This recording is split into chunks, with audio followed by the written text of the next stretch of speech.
In December, I'll be walking the Routeburn and Greenstone Tracks, combining the two tracks to make what is going to be an epic 4-night, 5-day solo adventure. And in this video, I'm going to cover off my preparations for the walk, including where I'm going, the facilities and costs of the Routeburn compared to the Greenstone, what I'm going to be taking in my pack, and where to go to get more information. So the Routeburn track is classed as one of New Zealand's great walks, and it's located in the Mount Aspiring and Fiordland National Parks. And the Greenstone Track is located next door in what's known as the Greenstone and Caples Conservation Area. And these tracks are all in the Otago region, south of Queenstown. So the great walks are through some of New Zealand's most awe-inspiring landscapes with well-formed, easy-to-follow tracks. Now the fees for these walks vary depending on which track you're on, what the season is, and whether or not you're a New Zealand citizen. And I recommend that you do book really early ahead of the November to April walking season. I didn't make my booking till August for the Routeburn, and by then the huts were all fully booked, and I was able to secure campsites at Mackenzie Flat and Lake Mackellar. And I'll just have to keep my fingers crossed as to what the weather's going to be like, because now, a couple of weeks out in November, the track's actually closed because of the snow that's about. The Routeburn has 3 huts and 2 campsites, with the hut fee being $68 per night and the campsites being $21. At the Great Walk huts have a dock ranger in residence, and there's bunks, mattresses, wood burner, toilets and basic cooking facilities plus cold water. There's no showers. The campsites provide a toilet, sinks and cold water supply, and campers are not able to use the hut facilities. On the Greenstone track, it's got 2 serviced huts, and camping is possible near the huts, also along the track in certain places. So bookings are not required, and securing a bunk on the Greenstone is on a first come first served basis. Plus, unlike the Routeburn, you'll need to have your own cooker. So the Greenstone huts are $20 and campsites are $5. And when I get to Queenstown, I'll have to visit the dock centre to pick up my Routeburn tickets and to also purchase tickets for the Greenstone tracks.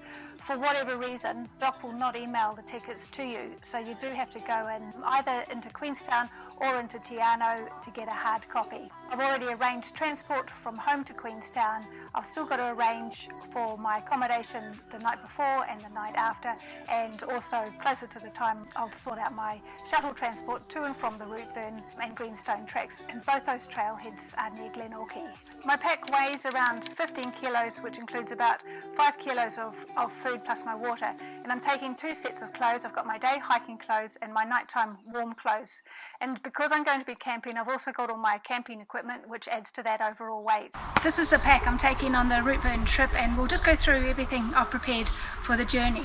Now, the only thing that's not in the pack, and it's going to be about this size, is my food. So the pack itself is 10 kilos, so when I chuck the food in, that's going to be 15 kilos. Now, I've got a cap, all my clothing, pretty much as I would pack it for the trip. I've got a soya squeeze, my cup, titanium fork. In these little side compartments here, these are the ones that go around your waist. So on the trip, I tend to keep those things I need as I go along in that space. I keep in all my things in a dry bag. It is a summer walk, but also this is New Zealand. So this little dry bag has all my electronic equipment in it. My stove, saucepan, and that's got the fuel canister in it as well. And then all my clothes, which I'll run through as well what I'm taking. So a shirt. Of course I'll be wearing some of these clothes on the walk itself. Socks and gloves. And thermals. Where I'm going into the Fiordland and the Mount Aspiring area, it's an alpine area, and the weather can change really rapidly. I feel the cold, so I want to make sure I'm not going to get caught out by the cold. And as I'm going to be camping as well, I know at night time in my tent I do tend to get really cold, so I've got maybe a little bit extra for that. So another jumper. It looks a lot, but I will be wearing some of that. Obviously it won't all be in the pack. And this is the sleeping mat. What else have we got? A inflatable pillow. That's a game changer, worth it for me. My little towel. The silk lining, this goes inside the sleeping bag. Just makes it easy because You can chuck that in the wash, a lot easier than having to wash your entire sleeping bag after every trip. And my sleeping bag, so this is a bit of a large size sleeping bag. I've had it about 30 years and I do want to upgrade it. It's a down sleeping bag, but I want to get something that is smaller than this one. In the top of the pack, and on this particular pack, this can actually be taken off and you can convert it into just a little day pack. I keep my toiletries, so they're all in a Ziploc bag. Those ones, my medical stuff, not too much, and of course the toilet paper. So that's a big dry sack, but this is the same one that I use when I'm kayaking. So rather than buy a second lot of stuff, I do tend to transfer my equipment between the hiking, the kayaking and the biking. So in the boot, I've got my wet weather pants. Hopefully I will not need these for this walk. And this is the cover for the raincoat for the pack itself. And again, this is an old one. I've had this from another pack, but it still does a job. Full length raincoat. Again, hopefully I'm not going to need that. It's quite a heavyweight one, but that's just because of where I'm going, and it has got a hood. My tent as well goes in there, and the tent poles, the pegs are in here as well. That's all my equipment. Oh, what wasn't in the pack, my boots, and just some slides for wearing at the hut. When I'm hiking, I just take 2 sets of clothes. So there's a set that I'm wearing during the day, which tends to be just a t-shirt and some hiking shorts and maybe a lightweight jumper, depending on the conditions. And I'll be, on this walk, I'm wearing tramping boots. At night time, when I get to the huts or the campsite or whatever it is, I'll change into my nighttime stuff and it'll be a bit cooler. So that's when I'll put on some more thermals. My backpack over there, there's a bag full of, well, it will have food in it. Hiking poles, my slides, and my boots are sitting on the dry bag. There's a cap, raincoat, dry pants, and that's my toiletries, medical stuff, sleeping bag, sleeping mat, my little wee pillow, that's the silk lining, bunch of clothes here which I'll run through shortly, my kitchen stuff. This is my tent poles, and my electronics dry bag, and the electronics. So of course, as I'm filming, I do tend to take spare batteries and power banks, maybe more than other people would take, so that's got a little bit of weight in it.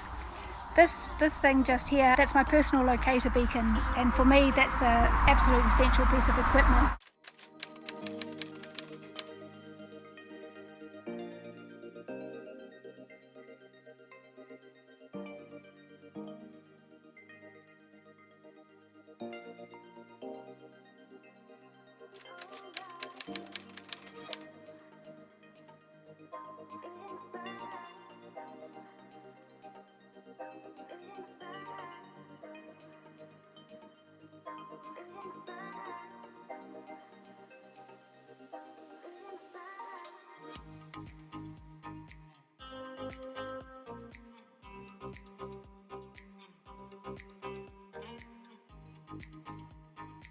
When I did the Whirinaki walk, I got really quite cold in my tent, and someone on that walk suggested using this stuff, this plastic stuff, which is really thin and takes up no room. And all it is actually plastic you get to put on your windows just to give them a bit more insulation.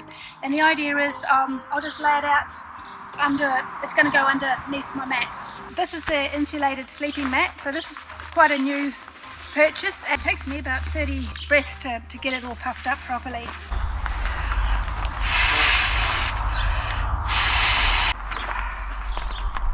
Okay, more than 30 for me.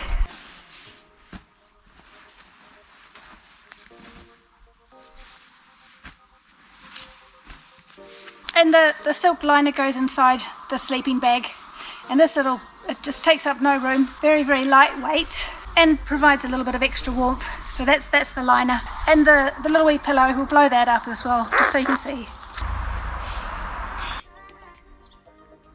So that's the sleeping setup with I've got that plastic stuff under my sleeping mat, sleeping bag on top, my little pillow, put this inside one of my jumpers or a t-shirt or something. That's my silk liner, I would have that inside there. At night time I just lay my pack alongside the tent and with my boots there as well. So this is what it looks like from within inside the tent, and these walls are completely fly mesh and they go down to a solid base with the ground sheet. So the walls are 100% fly mesh, so plenty of air conditioning, more so in the winter you feel it, and there is the fly screen right over right over the top, which is what keeps the rain out. I'm not even in the center, and you can see from that I'll sit up straight. There's plenty of headroom here. So that's where my pack stays, outside of the tent, and obviously it's just on the grass there. It stays here. Oh, hello, here comes the cat to see what's going on, see if it's up to his standard. Jimmy, hey Jimmy, stay off the airbed, and down through to that end. So here you can see the walls. Don't think Jimmy's impressed. Jimmy's giving us a good demonstration on how the fly does not go all the way down to the ground, and that's what I found on my last walk. It was a little bit breezy, but I think that night it got down to pretty close to 0 degrees anyway. I can close this door and then I'm completely encased within here, and if need be I could always sit my pack on its rain jacket just so it's not going to get any dampness on the floor, and just position it differently depending on if there's a whole lot of rain going on out there. So now with the door fly screen shut, so there's going to be no bugs coming in here. There we have the tent completely closed up for the night. So before you go, the best source of accurate information is the Department of Conservation, or DOC, website, as each track has its own very detailed description. That includes maps and any alerts. As well, you can call or visit the DOC centres and the local eyesites. The New Zealand Mountain Safety Council provides the Plan My Walk app, which does what it says, and I find the recent reviews from other trampers to be really helpful. You can also share your plan directly from the app with others so that someone knows where you are and when you're due out. As I'm headed for an alpine environment with annual rain, which is measured in metres, I've also the Met Service app, and as I get closer to my departure, I'll be paying very close attention to the weather conditions and particularly to any mountain forecasts. Finally, I've also been following the hashtag Routeburn and hashtag Greenstone on Instagram, which is a great distraction as we get closer to the time. Once I'm on the track, I'll use the NZ Topo Maps app for navigation, and of course I'll speak to the rangers and anyone I pass to check on conditions ahead. And from past walks, I anticipate that the tracks will be really well signposted. So I'll film my walk and I'll create vlogs of my experience once I return. And if you've done this walk already or any similar, I'll be really interested to read your comments about the track, and especially if I've forgotten some vital piece of equipment that you think I or other people need to know about before heading out. So just wish me luck on the walk.